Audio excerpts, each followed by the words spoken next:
안녕하십니까. 새생명교회 수요일 저녁 말씀을 함께 나눕니다. 오늘은 7월 17일 수요일 저녁입니다. 계속해서 7월 두르면서 전도와 선교의 사명이라고 하는 주제를 가지고 함께 말씀을 나눕니다. 왜냐하면 전도와 선교가 결국 교회의 핵심이고, 그리고 하나님 나라의 확장이 예수 그리스도께서 가장 귀하게 또 소중하게 여겼던 그런 일이고 사역이었기 때문에 그렇습니다. 그래서 계속해서 전도와 선교의 사명을 가지고 말씀을 전하는데, 오늘은 그 세 번째 시간입니다. 모든 만사는 때가 있습니다. 그렇죠? 모든 만사는 때가 있고 모든 일은 다 때가 있는 겁니다. 특별히 전도서 3장에 보면은 전도사 기자 솔로몬은 때에 따라서 아주 강조하고 있죠. 명확하게 선언하고 있습니다. 심을 때가 있고 추수할 때가 있고, 그리고 태어날 때가 있고 죽을 때가 있고, 살릴 때가 있고 죽일 때가 있고, 세울 때가 있고 허물 때가 있고, 그리고 말을 할 때가 있고 침묵할 때가 있고, 전쟁을 할 때가 있고 평화를 도모할 때가 있다. 이러면서 모든 만사는 다 때가 있다. 그 때에 맞게 사는 것, 그게 진리이고 지혜이다. 그렇게 말씀하고 있는 겁니다. 솔로몬만 그런 게 아니에요. 예수님도 사실은 때에 대해서 얘기합니다. 이때는 내가 아직 이르지 않았다. 때가 아직 이르지 않았다. 이런 얘기를 계속 쓰는 거예요. 예수님도 복음을 증거하고 십자가의 사건, 십자가의 귀한 일들을, 구원의 사역을 감당하면서 때를 아주 소중히 여겼어요. 그리고 제자들이 하나님, 당신, 예수님, 당신이 말씀하신 그 하나님 나라가 임하는 데가 이때입니까? 라고 그들이 물었을 때에도 아니야, 그때는 지금이 아니야. 그때는 우리가 몰라. 하나님 아버지만이 그때를 알고 계셔. 그렇게 때에 대해서 굉장히 중요하게 생각했고, 예수님도 십자가를 지실 때 그 타이밍에 맞춰서 십자가를 지신 거예요. 그리고 복음을 선포해야 할 때 그 때에 맞춰서 복음을 선포했던 것이죠. 바울도 서신에서 이렇게 얘기해요. 우리가 지금은 은혜 받을 만한 때다. 은혜를 받을 때가 있다는 거예요. 그래서 그 지금이 바로 은혜 받을 때라고 그렇게 이야기하면서, 은혜 받는 것도 때가 있고 타이밍이 중요하다. 그렇게 시간과 타이밍에 대해서 굉장히 중요하게 얘기하는 겁니다. 다 때가 있는 거예요. 우리가 살아가면서 또 신앙생활하면서 그렇잖아요. 주님의 교회를 열심히 섬길 때가 있고 섬기지 못하는 상황이 올 때도 있는 거예요. 그죠? 우리가 교회를 위해서 헌신할 때가 있는가 하면 그렇지 못할 때도 있는 거예요. 열심히 봉사할 때가 있는가 하면 그렇지 못할 때도 있는 거예요. 정말 우리가 열정을 가지고 하나님의 몸된 교회를 위해서 충성할 때가 있는가 하면 그렇지 않을 때가 있는 거예요. 때에 따라서 상황에 따라서 할 수도 있지만 못할 수도 있는 거예요. 그래서 때와 상황에 따라서 우리의 신앙과 만사는 다 흘러가게 되어 있고 결정되어진다. 그렇게 얘기합니다. 근데 하나님의 말씀에 보면은 때와 상관없이, 상황과 상관없이 꼭 해야 하는 것이 있다는 그런 말씀이 있어요. 만사는 다 때가 있는 건데 어떤 일은 때와 상관없다고, 때를 얻든지 못 얻든지 감당해야 할 것이 있다고 그렇게 말씀하는 거예요. 오늘 그 말씀을 한편 살펴봅니다. 그게 과연 무엇인지 디모데후서 4장 1절부터 5절까지 말씀 보겠습니다. 오늘 하나님의 말씀은 디모데후서 4장 1절부터 5절까지 말씀입니다. 제가 봉독해 드립니다. 하나님 앞과 살아있는 자와 죽은 자를 심판하실 그리스도 예수 앞에서 그가 나타나실 것과 그의 나라를 두고 엄히 명하노니, 너는 말씀을 전파하라. 때를 얻든지 못 얻든지 항상 힘쓰라.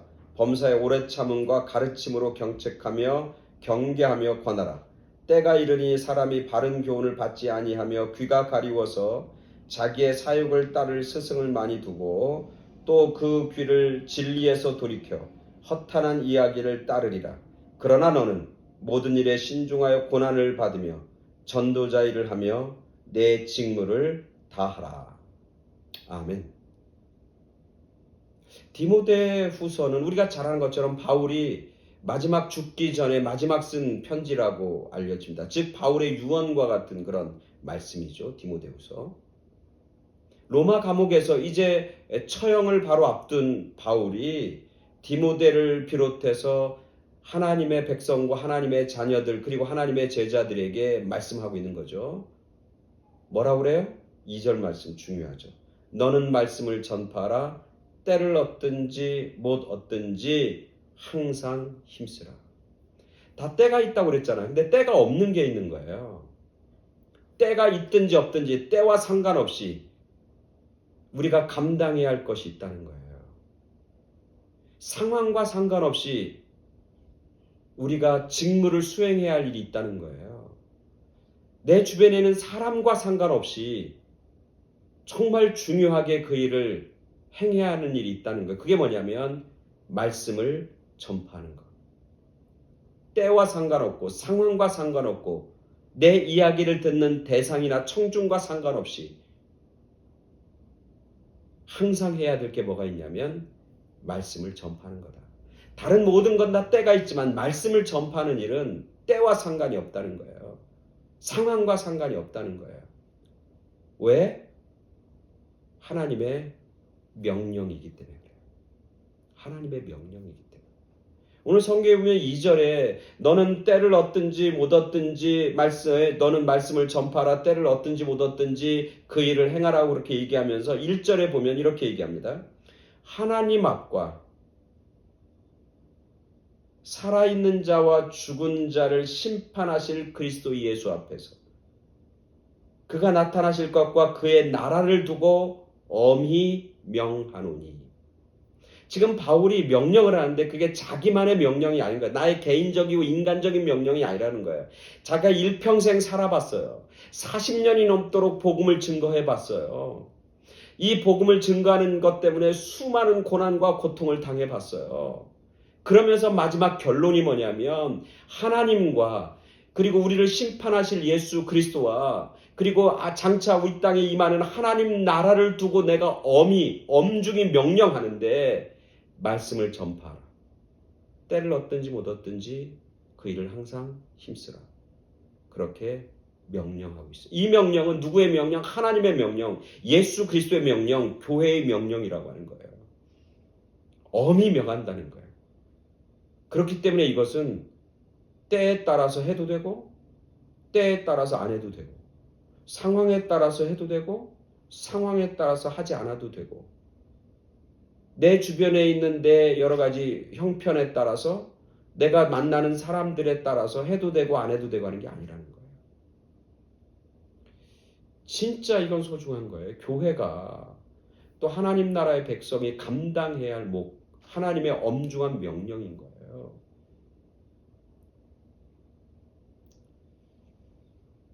코로나 이후에 교회가 힘들잖아요.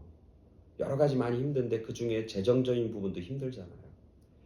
근데 안타까운 소식을 듣는데 뭐냐면 재정이 힘들어지니까 가장 먼저 재정을 잘라내는 재정의 지출을 막는 게 뭐냐면 안타깝게도 뭐겠어요? 전도하고 선교하는 예산을 줄인다는 거예요. 너무나 안타깝지 않아요? 그것은 오늘 성경 말씀대로 하면 너가 부하든지 가난하든지 너가 경제적으로 여유가 있든지 없든지 그것과 상관없이 말씀을 전파하라. 그 일을 항상 힘쓰라라고 하는 하나님의 명령에 비하면 오늘날 우리 교회의 모습이 어떠한지 되돌아보게 되는 거예요. 성찰하고 반성하게 되는 거예요. 다른 것들은 줄여도 이 일은 줄이지 말아야 되는 것이고 이것은 다른 것과 바꾸거나 양보할 수 없는 본질이라고 하는 사실을 오늘 말씀하고 있는 것이죠. 또 하나 이 본문은 뭘 얘기하는 거냐면 이건 하나님의 명령이기 때문에 그렇고 또 하나는 뭐냐면 사람들의 생명이 바로 이 말씀을 전하고 듣는 것 속에서 결국 하나님의 생명이 싹트고 하나님의 생명이 자란다는 거예요. 믿음은 어떻게 성장하게 되나요? 믿음은 어떻게 갖게 되나요? 하나님의 복음을 듣는 것에서부터 믿음이 시작되는 거예요. 말씀을 전하지 않으면 듣지 못하잖아요. 믿음은 들음에서 나고 믿는 사람들이 바로 예수 그리스도를 부르게 되고 예수 그리스도의 이름을 부르는 자는 생명과 구원을 얻게 된다 말씀하고 있는 거죠. 그래서 복음을 증거하고 전파하는 것은 믿음을 갖게 만드는 거고 또 하나는 뭐냐면 생명을 얻는 너무나 소중한 일인 거예요. 그래서 오늘 하나님은 바울을 통해서 오늘 우리들에게 명령하고 있는 거예요. 말씀을 전파하라. 때를 얻든지 못 얻든지 항상 힘쓰라. 그렇게 말씀 안 믿는 거예요. 오늘 성경에 보면은 마지막 절, 중간에 있는 이야기들은 여러분들이 이해하면 알 거예요. 사람들이 점점점 시간이 흐르면서 하나님의 말씀에 귀를 기울이지 않는다는 거예요. 하나님의 말씀을 마음에 담지 않는다는 거예요. 이제는 세상적인 것, 자기의 유익, 자기의 이익, 자기 편한 것, 이런 것대로 사람들이 살아간다는 거예요. 오늘날 이 시대를 살아가는, 현대를 살아가는 오늘 우리들의 삶의 모습인 거예요. 세상 사람들의 모습인 거예요. 그게 3절, 4절 나오는 거예요. 그럼에도 불구하고 세상이 바뀌었다 할지라도, 내가 복음을 전해도 그것을 듣지 않는다 할지라도, 그것과 상관없이 마지막 5절 뭐라고요? 그러나 세상이 그렇게 돌아가고 있지만, 세상 사람들이 그렇게 변해가지만, 그러나 너는 모든 일에 신중하며 고난을 받으며, 때로는 말씀을 전하는 것 때문에 고난받고, 때로는 말씀을 전하는 것 때문에 여러 가지 어려움을 당한다 할지라도 그 일을 감당하며 전도자 일을 하며 너의 직무를 다하라. 다른 얘기로 하면 너의 직무를 완수하라, 이런 거. 다른 얘기로 하면 우리가 말씀을 전파하는 것, 말씀을 전파하는 게 오늘 우리들의 뭐예요? 직무라는 거예요. 우리가 말씀을 전파하지 않으면 그건 뭐가 돼요? 직무 유기가 되는 거예요. 내가 마땅히 해야 할 일인데 이런저런 이유 때문에, 이런저런 핑계 때문에 그 일을 감당하지 못하는 것, 그것은 그리스도인들의 직무 유기다. 오늘 하나님은 우리에게 그렇게 말씀하시고 그렇게 도전하고 있는 것이죠. 독일 히틀러 정권에 반대했던 아주 유명한 목사님 있죠. 보네퍼라고 하는 목사님. 1945년 4월 8일 주일날 이제 사형을 당해서 목숨을 잃게 되는데, 33살의 젊은 나이에. 그분은 아무리 히틀러가 아주 경고하고 생명의 위협을 가해도 그는 흔들리지 않았어요. 그래서 그는 아주 담대하게 설교합니다. 여러분이 미친 사람이 버스를 몰고 달리면서 사람들을 치고 죽이고 그리고 차 안에 타 있는 사람들이 다 공포에 질려서 언제 사고가 나고 언제 죽을지 모르는 그런 상황 속에서 그리스도인 여러분들이 어떻게 해야 합니까? 그 버스에 친 사람들, 교통사고 당한 사람들 쫓아다니면서 치료해주고 약 주고 그리고 위로해주고 기도해주는 것, 그것만이 그리스도인의 직무입니까? 그것만이 그리스도인들이 해야 하는 사명입니까? 아니면은 미친 그 운전사를 그 운전석에서 빼내야 되는 것, 그게 우리 크리스찬들이 해야 할 일 아닙니까? 그래서 차를 안전하게 세우는 것, 그게 그리스도인들의 해야 할 책임 아닙니까? 행동 아닙니까? 그러면서 히틀러를 공격하는 거예요. 그 미친 운전자가 누구냐면, 핸들을 잡고 있는 운전자가 히틀러인 거예요. 그러니까 히틀러가 결국 그를 옥에 가두고 이제 사형을 처하게 돼요. 근데 그가 감옥에서 참 중요한 걸 깨닫습니다. 감옥에서 하나님 앞에 늘 기도하면서 하루를 시작하고 기도하면서 하루인데, 잠자면서 그런 꿈을 꿉니다. 뭐냐면 히틀러가 죽어서 하나님 앞에 갔어요. 그러니까 하나님이 너 죄가 크다고, 어떻게 사람의 생명을 그렇게 수많은 사람을 죽일 수 있냐고, 너는 지옥에 가라고. 그러니까 히틀러가 하나님 앞에 얘기합니다. 하나님, 나는 죽어서 이런 세상이 있는 줄 몰랐어요. 나는 죽어서 이렇게 하나님이 나의 삶을 심판하는 심판주로 임한다는 걸 나는 몰랐어요. 나에게 알려주는 사람이 없었어요. 그러면서 한거하는 거예요. 그 꿈을 꿉니다. 깜짝 놀랍니다. 내가 히틀러를 반대하고 그리고 히틀러를 향해서 대항하고 저항하는 그런 일들을 했는데, 정말 히틀러의 영혼을 위해서 내가 간절히 기도하지 않았다. 내가 그에게 복음을 전하고 전도하는 일은 내가 하지 않았구나 라고 하는 것을 그가 깨닫고 굉장히 회개하고 뉘우쳤다고 하는 이야기가 있습니다. 오늘 우리들이 살아가면서 중요한 일들이 많죠. 소중한 일들이 참 많죠. 그러나 그것 모든 것 중에서 가장 소중하고 가장 귀한 것은 오늘 뭐라고 해요? 너는 말씀을 전파하라. 때를 얻든지 못 얻든지 항상 힘쓰라. 때와 상관없이, 우리의 형편과 상황과 상관없이, 그리고 우리가 만나는 사람들과 상관없이 말씀을 전파하는 것, 복음을 전하는 것, 전도하고 선교하는 것, 그것이 가장 소중하고 귀한 일이라고 하나님은 오늘 우리에게 명령하고 계십니다. 직무를 허락해 주시는 것이죠. 그리고 이 명령과 직무를 감당할 때 하나님 뭐예요? 내가 세상 끝날까지 그 복음을 증거하는 사람들, 전도하는 사람들과 함께 하겠다고 약속해 주십니다. 그리고 전도하고 복음 전하는 사람들의 인생이 아름답고 복되다고 축복해 주십니다. 우리의 직무, 맡겨진 직무, 충성되이 잘 감당하는, 그래서 하나님 앞에 칭찬과 하나님 앞에 위로와 하나님 앞에 큰 상급을 받는, 그리고 하나님이 동행하시고 함께 하시는 그런 놀라운 역사를 경험하는, 큰 승리를 경험하는 그런 우리 모두가 되길 주님의 이름으로 축원합니다. 아멘. 감사합니다.